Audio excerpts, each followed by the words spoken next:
चलिए, इंग्लिश पढ़ने का सिलसिला पहले काफी दिनों से बंद हो गया। हम जब लास्ट टाइम पढ़ रहे थे लेट लर्न स्पीकिंग इंग्लिश, उस पर आपको ध्यान होगा कि बहुत सारे अपने वीडियो भी मैंने आपको यूट्यूब पे डाले और आपने देखे भी होंगे। उसमें हमने प्रेजेंट और पास्ट के 8 टेंस पढ़ लिए थे। तो हर बार क्या होता है कि पढ़ाते पढ़ाते अक्सर ये होता है कि फ्यूचर ही छूट जाता है, और हमारे साथ भी ऐसा हुआ, पर हम उसे छोड़ेंगे नहीं, उसे हम पकड़ लेंगे। तो प्रेजेंट के 4 हो गए थे, पास्ट के 4 हो गए थे, फ्यूचर के 4 बाकी है। कौन कौन से बता दूं मैं आपको? Future simple, future continue, future perfect और फ्यूचर परफेक्ट कंटिन्यू। और मेरा जहां तक का मानना है कि पहली बार आपने संपूर्ण रूप से पूरा के पूरे टेंस पढ़े। जो मैंने 8 पढ़ाए ना, वो भी उसमें बहुत लंबा टाइम खींचा मैंने आपको एक एक चीज को क्लियर करते हुए। इतने डीपली जाके आपने पहले टेंस कभी नहीं पढ़े होंगे।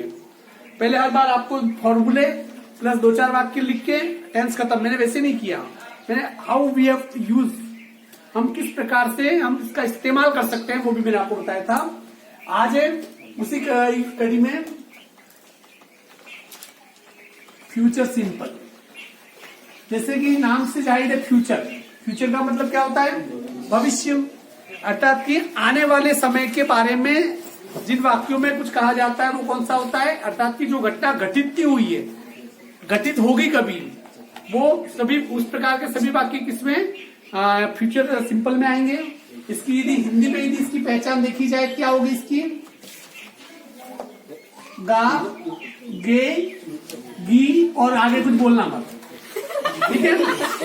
क्या है कि आप लोग फ्लो में गा गे गी कू करते हो।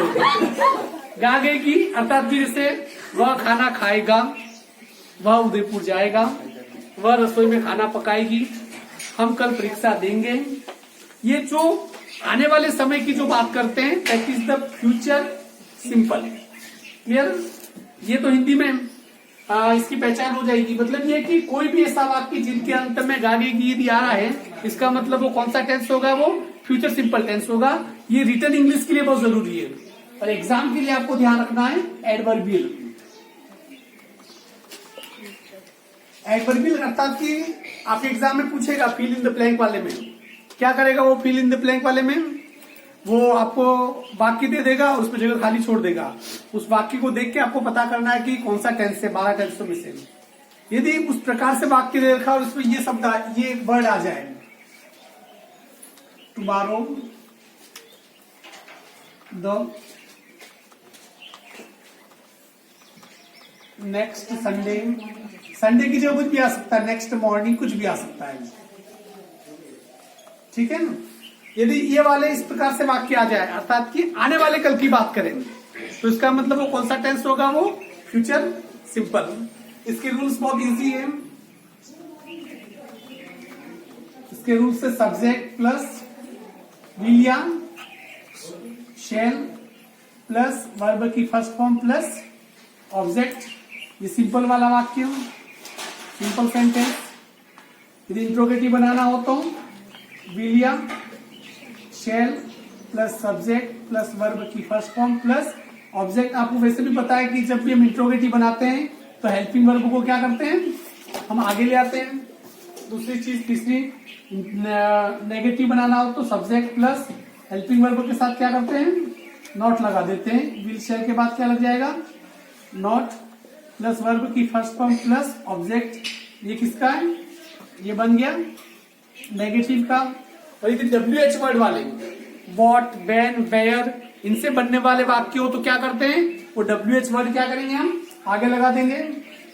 WH वर्ड प्लस उसके बाद विल या शैल प्लस सब्जेक्ट प्लस वर्ब की फर्स्ट फॉर्म प्लस ऑब्जेक्ट। ये WH वर्ड वाले, ठीक है ना? ये 4 टाइप के सेंटेंस, ठीक है? अब ये मैं थोड़ी इसमें मुशाई पढ़ लेता हूँ, ठीक है? मैं रोकता हूँ, मुशाई खत्म हो गई।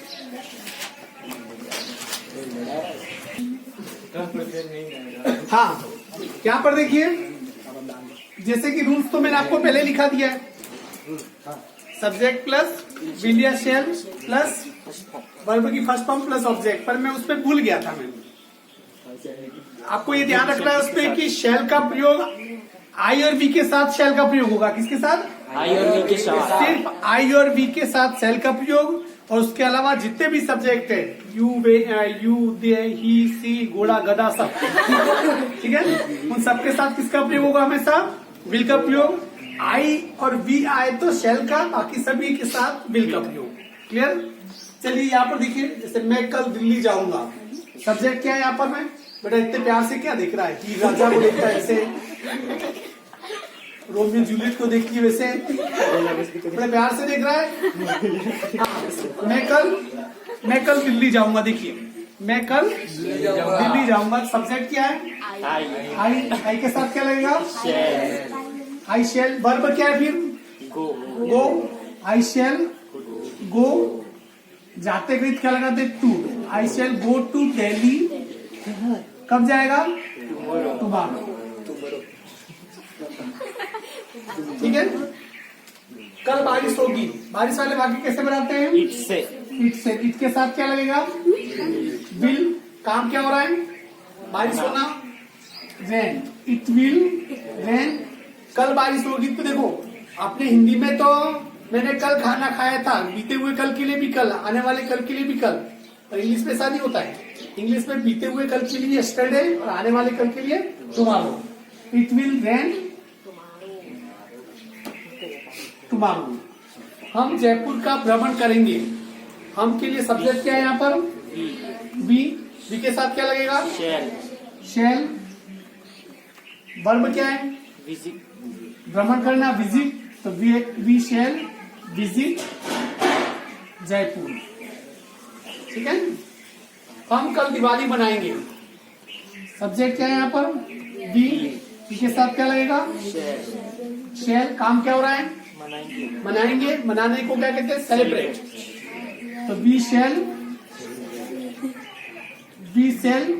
Celebrate Diwali tomorrow. ठीक है। जैसे तुम मुझे उपहार कब दोगे, ये प्रश्नवाचक है। क्या ये? WH वर्ड वाला कब दोगे, कब के लिए क्या आता है?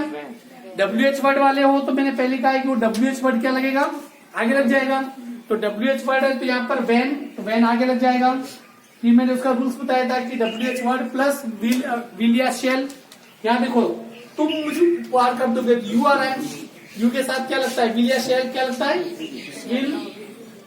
यू के साथ विल लगता है। When will subject you. फिर उसके बाद वर्ब की फर्स्ट फॉर्म। काम क्या हो रहा है? देना। देने को क्या कहते हैं? वेन विल यू गिव मुझे, गिव मी गिफ्ट। मुझे आ रहा है तो मुझे के लिए क्या लिखेंगे? मी। ये एक्चुअली मी भी ऑब्जेक्ट है और गिफ्ट भी ऑब्जेक्ट है। ऑब्जेक्ट दो हो सकते हैं। ठीक है। और लास्ट लगाएंगे प्रश्नवाचक। वह तुम्हारी मदद कैसे करेगा? यहाँ पर देखिए ये भी प्रश्नवाचक है। क्या ये? प्रश्नवाचक है। कैसे करेगा, कैसे के लिए क्या आता है? हाउ। हाउ। ठीक है। अब हाउ है तो यहाँ पर सब्जेक्ट क्या है? ही मत लगा देना। ही के साथ क्या लगता है? विल। तो हाउ विल, फिर सब्जेक्ट ही। काम क्या हो रहा है? मदद। हाउ विल ही हेल्प तुम्हारी के लिए? You. How will he help you. जैसे भगवान तुम्हारी मदद करेंगे, क्या होगा इसमें? गॉड। गॉड के साथ क्या लगेगा? Will. God will help you. हम कल मंच पर नृत्य प्रस्तुत करेंगे। हम के लिए बी। बी के साथ क्या लगता है? शेल। तो बी शेल। काम क्या हो रहा है इसमें? फिर उसके बाद वर्ब की फर्स्ट फॉर्म। काम क्या हो रहा है? प्रस्तुत करना। प्रस्तुत करने को क्या कहते हैं? प्रेजेंट। या परफॉर्म भी सही है, पर परफॉर्मेंस की स्पेलिंग याद भी रहेगी। तो बी शेल प्रेजेंट। क्या प्रस्तुत करोगे? We shall present dance on stage tomorrow. सेट बीच में मत बोल, वो बढ़ता रहता है। कल पृथ्वीराज नहीं नहाएगा, तो इस पे सब्जेक्ट क्या है? पृथ्वीराज। पृथ्वीराज।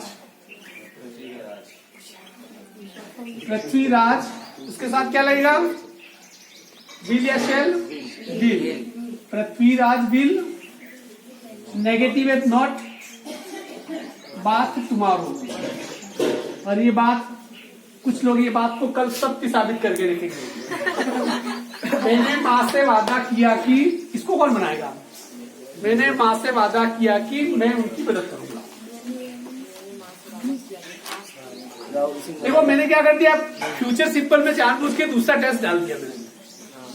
ये जैसे करूंगा ये तो फ्यूचर सिंपल है, पर मैंने माँ से वादा किया ये कौन सा टेंस है? Past simple. तो ये किसमें बनाना पड़ेगा? Past simple. पास्ट सिंपल वाला वाक्य पास्ट सिंपल में, फ्यूचर वाला फ्यूचर में। तो मैंने माँ से वादा किया तो ये पास्ट सिंपल है। पास्ट सिंपल का रूल्स क्या है? सब्जेक्ट प्लस वर्ब की second form plus object. Subject क्या है? मैंने आई प्रॉमिस्ड मदर किया की के लिए दैट मैं उनकी मदद करूंगा। मैं आ रहा है ये फ्यूचर सिंपल है। मैं के लिए आई के साथ क्या लगेगा? शैल, हेल्प, उनकी मदद करूंगा, हेल्प फॉर। ठीक है ना? नीलम कल पढ़ने नहीं आएगी।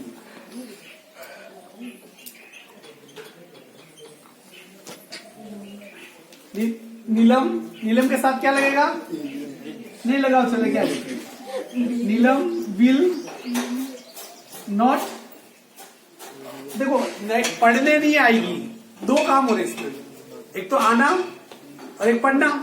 तो पहले Neelam will not come to study tomorrow. समझ में आ गया नहीं? देखिए ये जो जितने भी हिंदी में मैंने वाक्य लिखे वो आपके माइंड का प्रक्षेपण प्रेजेंटेशन है। मतलब ये जो हिंदी में लिखे हुए वाक्य वो आप सोचते हैं। अब ये कि आप हिंदी में सोचो, उसे मन ही मन में इंग्लिश में बना दो। ये जो दो प्रोसेस है, दो प्रोसेस, इन दोनों प्रोसेस के बीच में एक अंतराल आता है। जैसे मैंने हिंदी में सोचा, मुझे हिंदी में सोचने की जरूरत नहीं पड़ती है। मैं कोई वाक्य जरूरी है कि मुझे यदि सीधा अंग्रेजी में मैं सोच लेता हूँ, क्योंकि मेरे जो स्टेप है बीच वाली सभी स्टेप क्या कर दी, हटा दी है। तुम क्या करोगे? पहले हिंदी में सोचोगे, हिंदी में पता करोगे ये टेंस है, फिर टेंस ये तो उसका रूल्स ये है पता करोगे, फिर सब्जेक्ट वर्ब और ऑब्जेक्ट इनको क्या करोगे? जमाओगे। उस प्रोसेसिंग में जितने धीरे धीरे तेजी आती रहेगी, इसका मतलब इंग्लिश के ऊपर आपकी पकड़ क्या होती रहेगी? मजबूत बनती रहेगी। ये फ्यूचर 2 दिन में मैं इसे खत्म कर दूंगा। फिर इसका उपयोग कैसे करते हैं अलग अलग एक्टिविटीज में। इसके अलावा नॉन वेरिएबल सेक्शन वाले वाक्य, सिर्फ इनसे ही इंग्लिश नहीं होगी, उसके अलावा भी इससे 6-7 प्रकार के वाक्य होते हैं। इस सभी प्रकार के वाक्य आपको आ जाए, मतलब कि आपको यदि 6 टेंस अच्छे से आ जाए और 6 प्रकार के दूसरे टाइप के वाक्य, कुल मिला के 12 प्रकार के वाक्य आपको बनाने आ जाए, मतलब 12 सेंटेंस से आपको बनाने आ जाए, तो पूरी इंग्लिश आपके लिए बहुत नॉर्मल हो जाएगी। पर वो 12 सेंटेंस भी तो नहीं आते ना। अब ये मैं आगे आगे पढ़ाऊं, पीछे ब्रेन वॉश हो जाए। यदि मैं किसी को पूछूं कि प्रेजेंट कंटिन्यू का रूल्स क्या, उसे रूल्स पता ही नहीं है, तो उसके लिए फिर वो पढ़ाना नहीं पढ़ाना सब एक जैसा था। मैंने कहा ये इंग्लिश पढ़ने सीखनी नहीं, हमें इंग्लिश को जीना है, तब आप सीख जाओगे। आज के लिए इतना ही काफी। कल मिलते फिर ठीक 9 बजे। You will be present here eight 9 o'clock। कोई अगर मगर नहीं, मैं 9 बजे से पढ़ाना शुरू कर दूंगा।